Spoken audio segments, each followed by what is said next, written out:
Buenas tardes, mi nombre es Juan Enrique Loyola Ordóñez, mi matrícula es AL053556. Estudio la carrera de Derecho y vivo en la Ciudad de México. Pues el día de hoy les voy a hablar acerca de los estados financieros, tema que vimos en algunas clases de esta materia. Los estados financieros básicos que toda organización debe de presentar son el balance general, que muestra de manera general el activo, el pasivo y el capital de una organización en en un periodo determinado. Esto para que pues, las personas interesadas en dicha organización puedan analizar la información y tomar las decisiones adecuadas. Posteriormente vemos que existe el estado de resultados, que básicamente muestra la utilidad o pérdida que obtuvo una empresa al realizar su actividad productiva, ya sea la venta de bienes o servicios. El estado de variaciones de capital es un estado financiero que muestra la inversión que han tenido los accionistas en una sociedad y muestra si ha ido incrementando o se ha ido disminuyendo el patrimonio por los movimientos que ha tenido la organización. Tenemos el estado de flujo de efectivo, que es un estado financiero que muestra las fuentes y aplicaciones del efectivo de la entidad en el periodo, que bueno, son clasificados como actividades de operación, de inversión y de financiamiento. Para analizar la información financiera que arrojan estos estados financieros, es importante aplicar las razones financieras, las cuales podemos definir como indicadores que se utilizan para medir o cuantificar la realidad económica y financiera de una empresa o una organización, así como la capacidad que tienen para asumir las obligaciones, ya sea para los pagos a proveedores o sus obligaciones que tienen con instituciones de crédito. Dentro de las razones encontramos las de liquidez.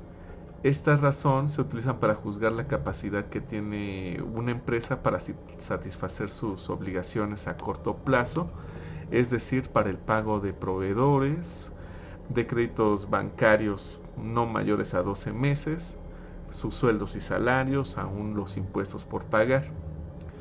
Dos ejemplos de la razón de liquidez es la razón circulante o liquidez corriente, que resulta de dividir lo que es el activo circulante o a corto plazo entre el pasivo circulante o a corto plazo. Tenemos también lo que es la prueba del ácido, que resulta de al activo circulante se le disminuye los inventarios, a ese resultado se divide entre el pasivo circulante. Esos son dos ejemplos de las razones de liquidez. Tenemos también las razones de endeudamiento, la cual indica la cantidad de activos de una empresa que se proporcionan por medio de la deuda, o es decir, a partir de un crédito, ya sea con una institución de crédito, ya sea a través de una institución financiera o aún con la compra de mercancía con los proveedores. Básicamente tenemos la que es la razón de endeudamiento, que es el pasivo total que tenemos con los terceros de una organización entre la totalidad de lo activo. Tenemos también una de las razones de endeudamiento, que es la de autonomía, que básicamente es dividir el pasivo total que tenemos con los terceros entre el capital o patrimonio.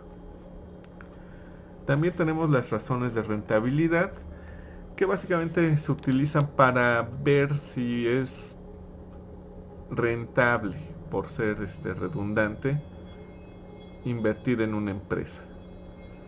Para eso tenemos unas razones, como es el margen de utilidad bruta, que resulta de dividir la utilidad bruta entre las ventas totales de una organización. Y también tenemos el margen de utilidad operativa, que es la utilidad bruta menos los gastos de operación, llámese gastos de venta, gastos de administración, entre las ventas totales.